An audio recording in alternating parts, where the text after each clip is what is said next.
Hello everyone. In this video we will delve into an analysis of the poem The Slave Dealer, penned by Thomas Pringle. Thomas Pringle was born in Scotland in 1789 and died in 1834. He was an activist whose life left a mark on South African history. Immigrating to South Africa in 1820 as part of the English settlers, Pringle quickly became a prominent figure in the literary and political landscape.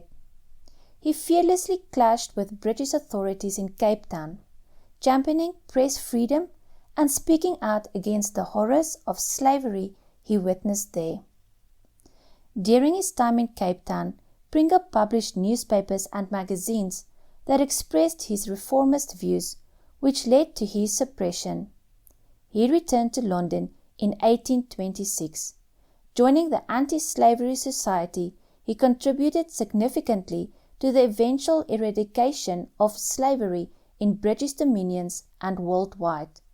This society, now known as Anti-Slavery International, stands as a testament to his enduring legacy.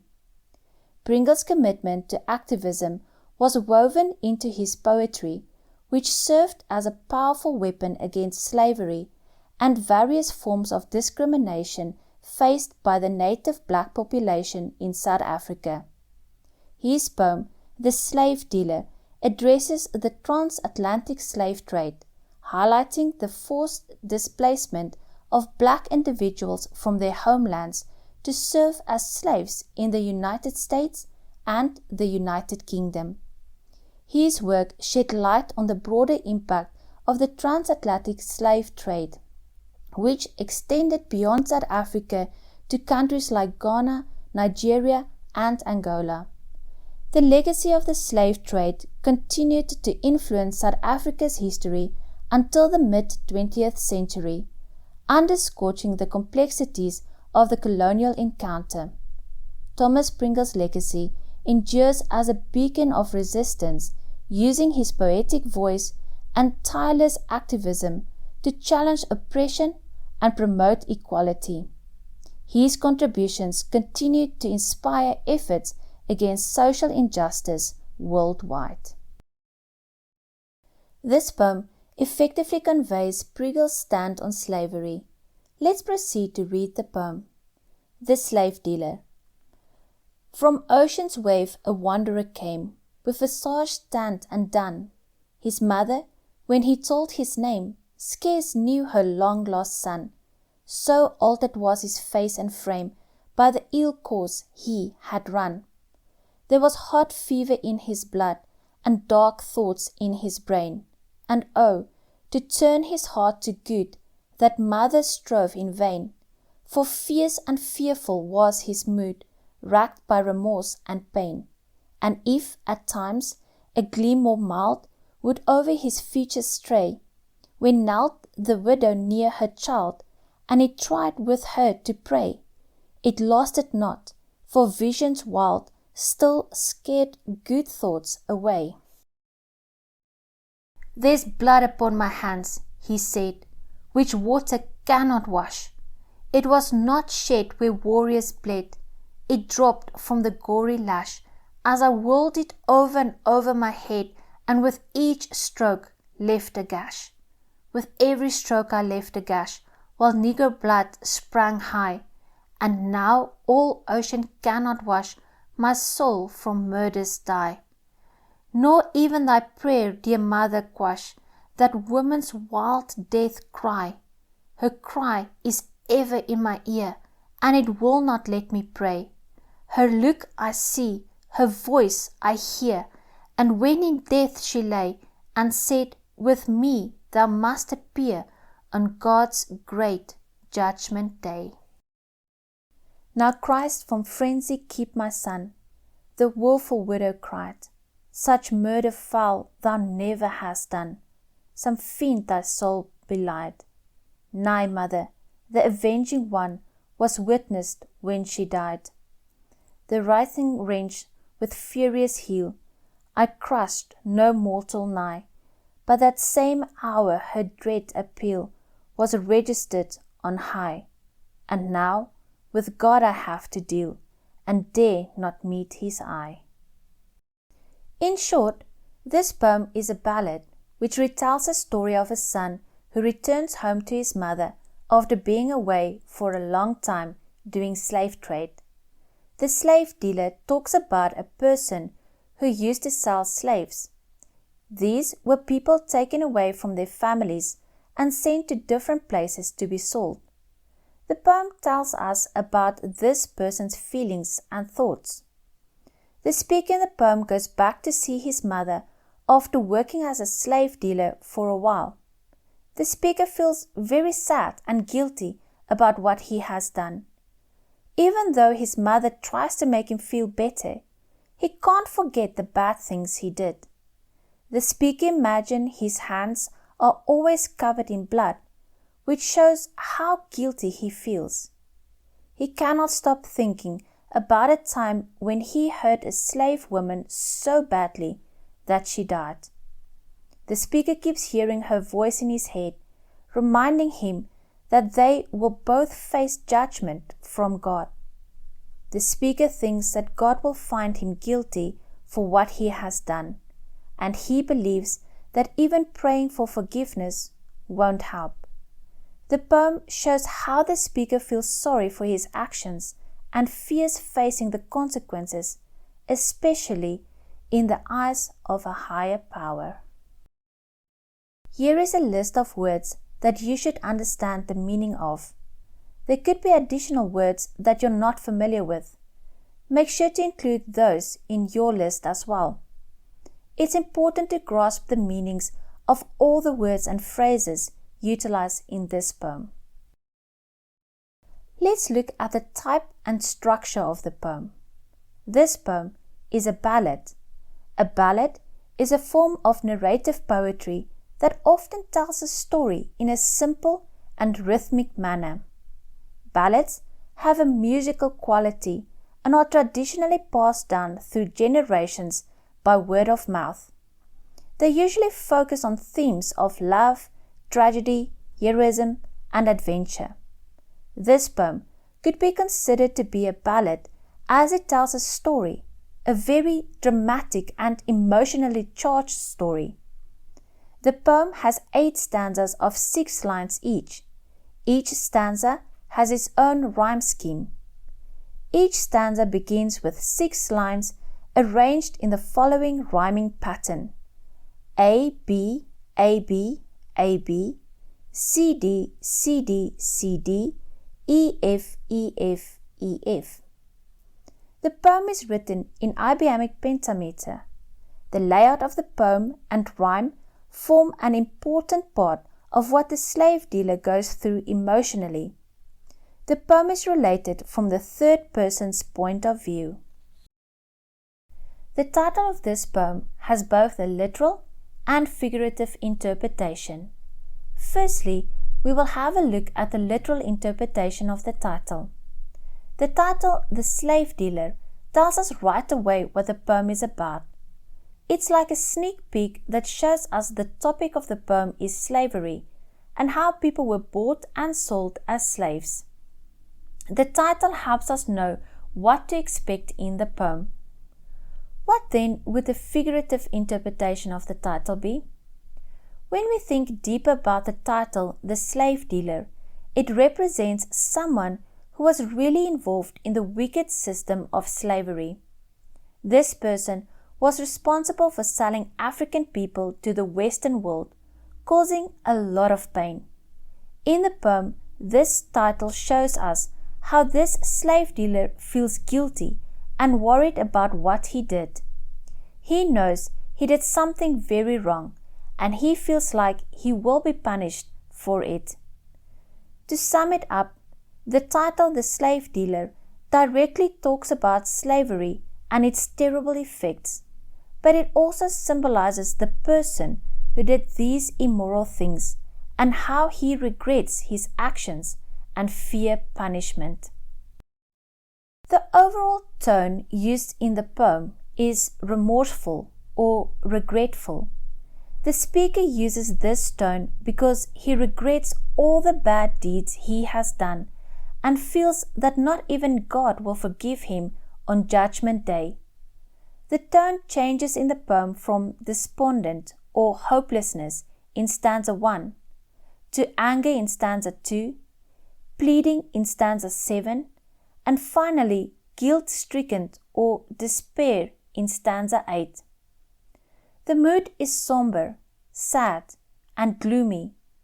The speaker experiences the agony of being haunted by horrible and dreadful memories of what he has done in the past. The harsh, silent R sound shows how these thoughts rip him apart.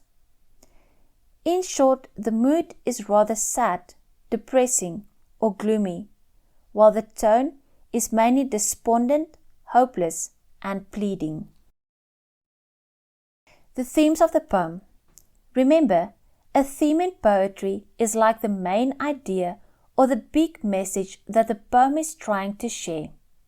It's the deeper meaning that goes beyond just the words on the page. Themes are the important topics or concepts that the poet wants you to think about or feel after reading the poem. They can be about things like love, nature, freedom, or even bigger ideas like life, death, or the human experience. Themes in poetry help you connect with the emotions and thoughts that the poet is expressing and understand the poem on a deeper level. In this poem, the major theme is the evil practice of slavery, linked with violence and bloodshed. The horror of slavery is told through the personal experiences of the speaker who is a slave dealer. The slave dealer or wanderer was the person who forcefully removed slaves from their families and loved ones. The theme of remorsefulness or regret is also evident. The speaker expresses the slave dealer's feelings through stanza 4, when the speaker says, "There is blood upon my hands." This shows he feels responsible for someone's death. He is filled with remorse for killing people and taking what is not his. Let me explain it this way. The slave dealer returns home after he had killed a woman. The face and voice of this woman keeps on playing in his mind. He feels regret for his actions. God's imminent retribution is also highlighted in this poem. And then we note the unconditional love, faith, and belief in her son's innocence of the slave dealer's mother is proven to be ineffective. Torment is another theme in this poem. The speaker reveals the slave dealer's torment and anguish, turmoil and sadness through the emotive language that is evident throughout the poem. The poem tells us that the slave dealer is haunted by the immoralities and the role he played and deeds he committed when he was involved in slave trading.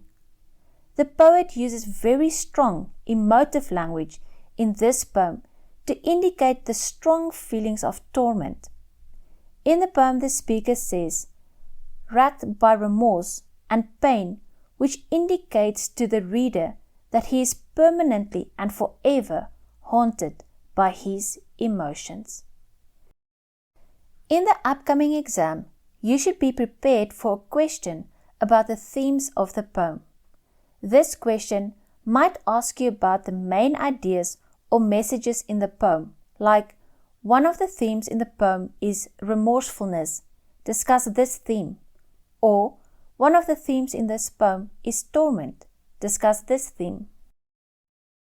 Now, let's break down the poem, examining it line by line. Let's have a quick overview of stanza 1. In the first 2 lines, the poem draws a comparison between the slave dealer and a traveler whose complexion has darkened due to prolonged sun exposure. From lines 3 to 6, his mother fails to identify him because his appearance has been significantly changed by the harsh effects of the sun. The poem suggests that his choice to engage in a wicked path has left a noticeable mark on his face and physique. It's only when he reveals his name that his mother is able to recognize him. The term long lost implies that she hadn't seen him in a very long time. Line 1. The man who sold slaves is compared to a traveler. He returns home to his mother after sailing across the ocean. This makes sense because slaves were often brought from Africa to the United Kingdom or the United States on ships across the ocean. The word wanderer usually means someone who travels without a clear purpose. However, in this context, it might describe the feeling of emptiness or loss in his heart and mind. It's not about his physical travels, but more about his emotional state. The name wanderer is written with a capital letter, making it the only name given to the son who was lost and became a slave dealer. Line 2. The slave dealer had been away for a long time, sailing the ocean frequently, and because of this his face has become tan and had a grayish-brown color. The colon means that there will be an explanation coming up about how this change in his appearance affected him. It is ironic that his skin got darker. He used to be white and hurt black South Africans. Now, his skin looks like this. In a more symbolic way, he is now tormented by his own bad dreams and feeling guilty. Lines 3 to 4. The slave dealer had changed so much that his own mother didn't even know who he was. He had to say his name to introduce himself.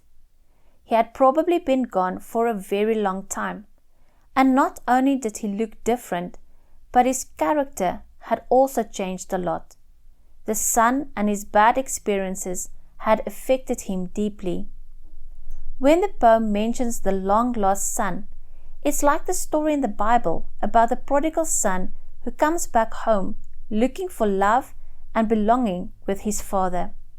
The mother, like the father in that story, accepts him warmly without scolding or blaming him.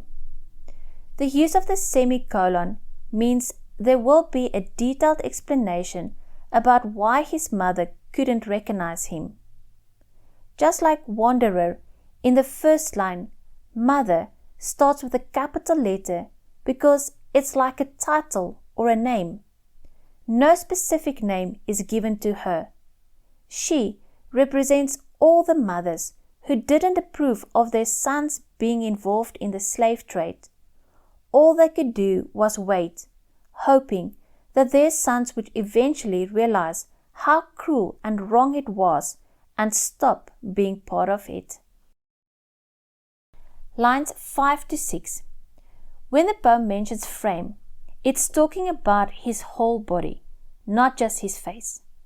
The weather, his travels, and what he went through changed him. In line 6, it says his evil experiences changed him. This doesn't just mean what he went through, but also what he made other people go through, like his involvement in slavery. The poem will focus on how he killed one slave woman, suggesting that she was just one of many. When it says run, it means that his path he chose has exhausted him, both physically and mentally. His journeys were tough, and the suffering, pain, and harm he saw and caused affected how he looked, who he was inside, and his well-being. We move on to stanza 2. In lines 7 to 8, his anger is likened to a fever heating him up. This anger is directed inwards at himself. He is haunted by regretful thoughts about his actions, unable to shake them off. Despite his mother's efforts, he can't change his thoughts or forgive himself. He is deeply troubled, feeling the agony of his past actions, and he is filled with remorse. Lines 7 to 8. It's unlikely that the hot fever in his blood means sickness. Instead, it probably represents his bottled up anger and frustration. This anger is likely directed at himself, stemming from his dissatisfaction and regret for getting involved in the things he did. It reflects a powerful sense of unhappiness and frustration.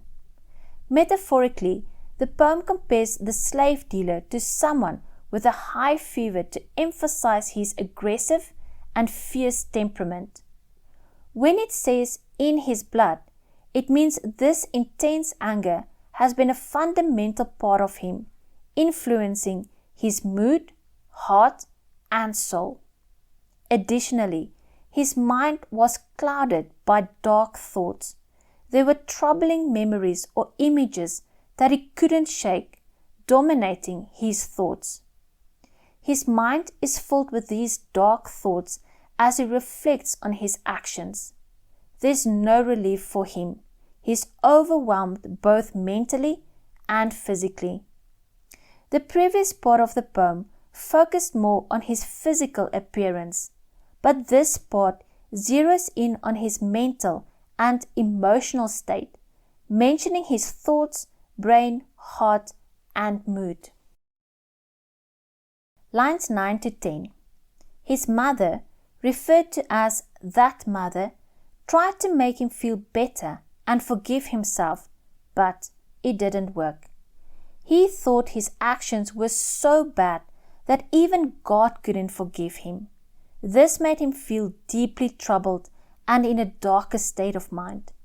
This highlights how much his mother loved him and how she tried to forgive him no matter what. However, her love couldn't ease the torment he felt in his mind. The word that is used to talk about his mother in a general way.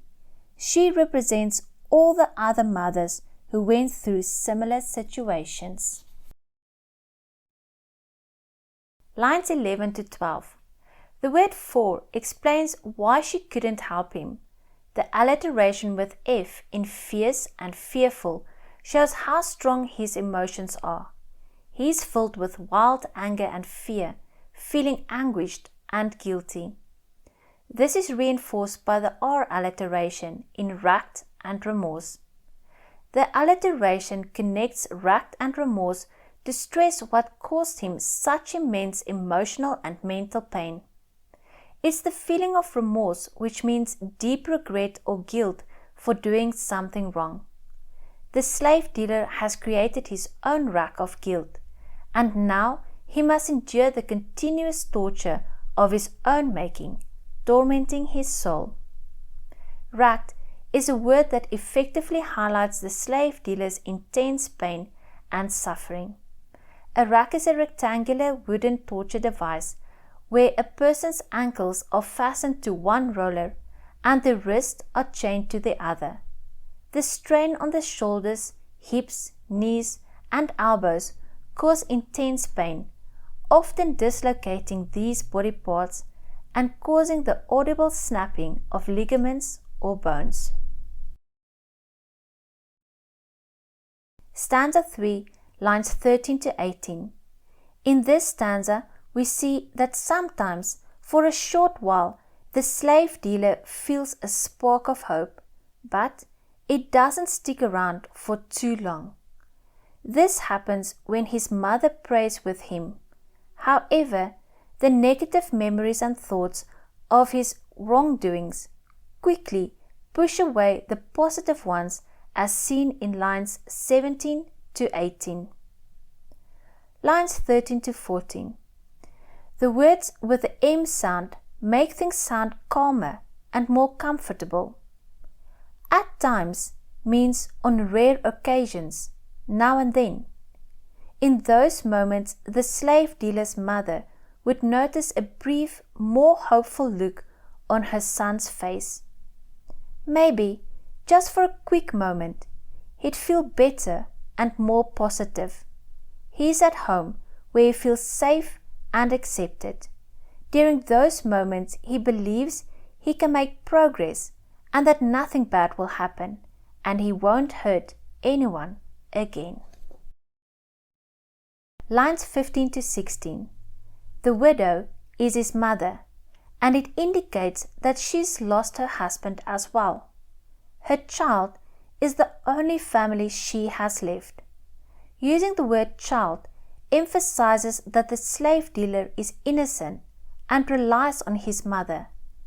The word with a W sound connect those words that show his mother's effort to get him to pray with her. She seems to think that prayer is the only way to help him. However, the word tried suggests that this attempt is likely to fail even before they begin. Lines 17 to 18. It refers to the slave dealer's milder and more open mood, which led him to try praying and seeking forgiveness from God. The dash in line 17 creates a strong, longer pause right before explaining why the prayer attempt fails. The visions are described as wild, meaning they're out of control and uncontrollable images of his bad actions. His hopeful thoughts of making peace quickly fade away. He finds it impossible to close his eyes and pray. He's still tormented by the visions of what he has seen and done. The words starting with S underline the ongoing negative impact of these visions and thoughts. In a way, these disturbing visions can be seen as behaving like frightening people who drive away anything positive or uplifting.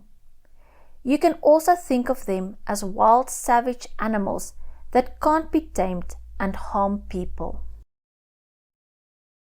Before we move on to lines 19 and 20, let's quickly summarize stanza 4. In lines 19 to 20, the speaker remains tormented by the terrible actions he committed. The blood on his hands symbolizes the innocent lives he took while working as a slave trader. He believes his deeds are unforgivable, like stains that even water can't remove. In line 20, there's a hint of remorse in the speaker's voice. He thinks it would have been more honorable if the bloodshed had occurred on a battlefield seen as heroic. In lines 22 to 24, the speaker vividly describes why his hands are stained with blood. He used a whip to lash the slaves harshly, each stroke causing deep cuts and making their blood flow. This paints a sharp contrast between someone who kills bravely in battle and the speaker who is portrayed as a coward for beating defenseless people who couldn't fight back. Back to lines 19 to 20. The first time someone speaks directly in the poem is in line 19. It's the voice of the slave dealer. When he talks about blood on his hands, he doesn't mean it literally. The blood is a way of saying he feels extremely guilty. He believes he's done so many bad things, hurt and killed people, that no amount of water can make him feel clean again. This idea of blood that won't wash away is a reference to Shakespeare's play Macbeth.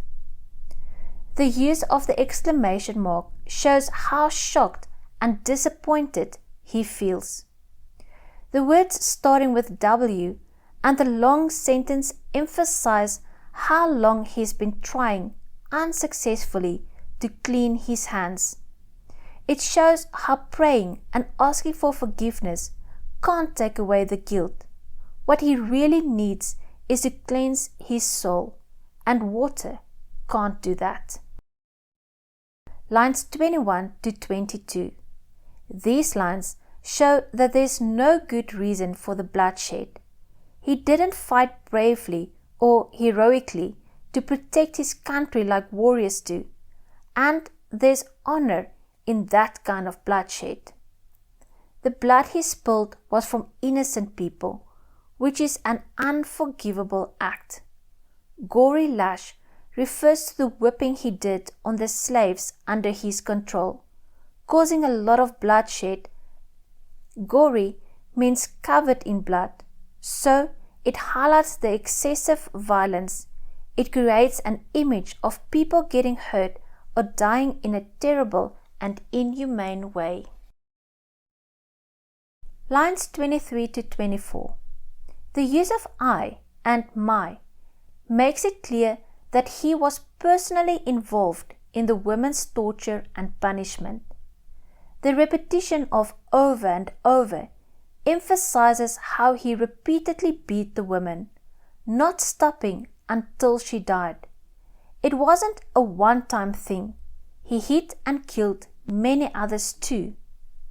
Each stroke left a gash, means that every time he struck with a whip, it caused a deep bleeding wound. He didn't just hit the person once. It was a continuous aggressive action. The whip was literally covered in blood and gore. The slave dealer kept swinging it over his head and striking the slave's body forcefully. The world shows the frenzy of madness and power during the torture, which would have left him covered in dripping blood. The rhyme between lash in line 22 and gash in line 24 highlights the violent strikes that cut into the woman's flesh. It was as if he lost all control of his thoughts and actions. Now he is haunted and tormented by each stroke from the past. He feels guilty for cruelly and ruthlessly lashing slaves as a dealer. He can't get the scene out of his head and can't forgive himself. That brings us to stanza 5. In lines 25 to 26, the speaker continues to describe the terrible things he did in a vivid way. He exaggerates to show just how much pain he caused the slaves in line 26. In lines 27 to 28, he uses a metaphor when he talks about dye, comparing the blood of the slaves to dye that can never be washed out. It means the blood stain can never be removed. In lines 29 to 30, he says that even though his mother prays for him, it can't erase the memory of the woman's cries before she died. He's still haunted by the suffering he caused her. Lines 25 to 26. Notice how line 24 repeats. Each becomes every, and this repetition shows the large number of violent strokes without insight.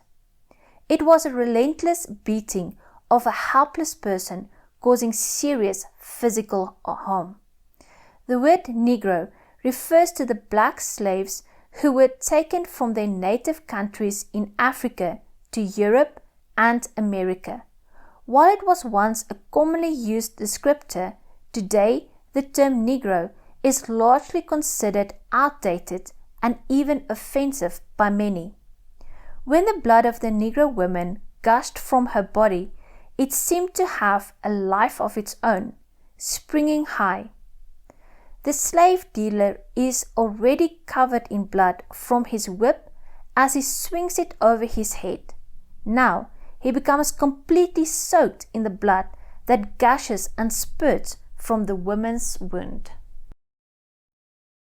Lines 27 and 28. The word "and" begins to explain the emotional and spiritual impact of the blood he shed. He can't wash it away from his soul. In lines 27, there's an exaggeration. According to him, not even all the water in the ocean could clean his soul of the terrible and gruesome things he did to innocent people. Murder's dye refers to the blood itself and is a way of saying his guilty conscience is like a stain. Just as dye would color or mark clothing, the lives he took have forever marked his soul. It's like he's branded as a murderer, especially in his own mind. This connects the slave dealer to Shakespeare's character Macbeth in the play of the same name. Macbeth is also tormented by the murder of King Duncan, his king and cousin. Macbeth says the ocean doesn't have enough water to wash all the blood from his hands. He even thinks the amount of blood on his hands would turn the ocean red. Pringle would have known the story of Macbeth. Another connection Pringle makes to Macbeth is the slave dealer's inability to pray, which will be explored more in the next stanza. Macbeth, after he murdered Duncan, also struggles to pray. The inability to pray suggests that the evil deeds have separated them from God. Lines 29 to 30. He tells his mother that even her heartfelt and faithful prayers can't make him forget or stop the woman's wild death cry. The woman must have cried out her last words, which we will hear about in the next stanza, before she died. His mother's prayers can't make him feel better because he can't forgive himself and he can't even ask for forgiveness. Woman is spelled with a capital letter, just like mother, widow, and child. This shows she's given the same importance and attention. The repeated word wild connects the woman's loud death cry to his own wild visions that keep replaying in his head. The pain he caused her will always torment his soul. He'll never forget her voice, and he still hears her death cry. Stanza 6. In lines 31, the speaker admits that he keeps hearing the woman's cry in his ears all the time. This makes it really hard for him to pray. He still has a vivid memory of how she looked when she was dying from the injuries he caused. He can still hear her voice. In this stanza, the woman reminds him that he, along with her, will be judged on Judgment Day. Lines 31 to 32. The repeated E sound in assonance makes the woman's cry even more noticeable in the speaker's ear, which means his mind. Just like in the previous stanza, the poet connects stanza 6 and 7. Line 31 repeats the idea that the woman's cry, which is forever etched in his mind, keeps coming back.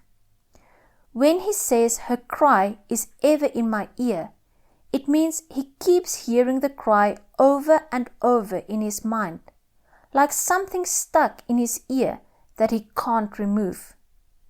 The words with the E sound underline the sound of the woman's cry. He says it, which is the woman's voice, has taken control of him. It won't let me pray means now he's the one being controlled by the memory of the woman. He believes he did something very wrong and doesn't think he deserves God's forgiveness. Using the future tense with will emphasizes that the woman's cry will continue to affect him in the future, keeping him from God's grace. Using my and me makes it clear that the speaker and only he is responsible for the woman's death. Now, he's the one who suffers and will continue to suffer for the rest of his life and beyond. Lines 33 to 34. The words her and she make us pay attention to this one woman in particular. The speaker tells why he can't pray. He still sees her face and hears her voice as she cried out while she was dying. He can't stop thinking about her face, the sound of her cry, and every time he whipped her to make her suffer more, which eventually led to her death. The short hyphenated sentences make his pain, sorrow, and guilt even stronger, This is the third time he talks about her voice. It's as if this woman's lost moments will stay with him for the rest of his life, every moment of his life. Lines 35 to 36. This is the first time he repeats the words the woman said as she was dying. These words made him realize he's responsible for his actions. When he uses the word must, it shows that this is something he can't avoid. She's telling him that he will have to face God's judgment on that big day. She won't be scared on that day because she hasn't done anything wrong. God will be the one to give out judgment, and she believes God will punish him.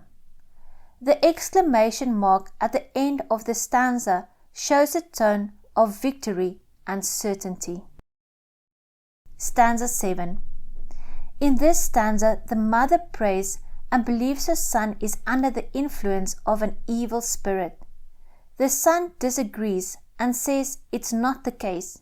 He believes an avenging angel has seen his wicked actions. The alliteration in lines 38 makes the mother's tormenting thoughts more noticeable. Lines 37 to 38. In these lines, the mother prays to Christ, who God sent to die for our sins, to keep her son safe and show him mercy. She says he's in a state of extreme mental agitation, like a frenzy. The repeated W sound connects the word woeful and widow to show how sad and sorrowful his mother is. Cried tells us she was crying in deep distress. Lines 39 to 40. His mother still believes he couldn't have done such evil things. She tries to make him believe he's not responsible. When she says fiend, she means the devil. She thinks the devil influenced him or even possessed him. She tries to comfort him by saying he's not at fault. He was tricked or controlled by the devil. This also relates to Macbeth. Macbeth was said to be influenced by his friend, which is the devil himself. Macbeth was guilty of foul murder. Just like Macbeth's wife tries to comfort him, the mother is trying to assure her son that he's not guilty or to blame. Lines 41 to 42. The slave dealer isn't comforted by her words. He knows exactly what he's done, and he expects to be punished by God. He tells her that even if there were no other witnesses to prove his guilt, God himself, called the Avenging One, saw the woman's cruel death. Calling God the Avenging One shows he believes that God will take revenge for the woman's terrible murder. He knows he can't escape God's punishment. This stanza has the most exclamation marks in the whole poem. It builds up to a climax and shows he's realized he's the only one to blame and that he'll face God's retribution. Justice will be served. And now, a summary of the final stanza, stanza 8. The repetition of the W sound in line 43 makes the words sound harsh, showing how she tried to protect herself from him. The furious heel describes how angrily and brutally he killed the slave.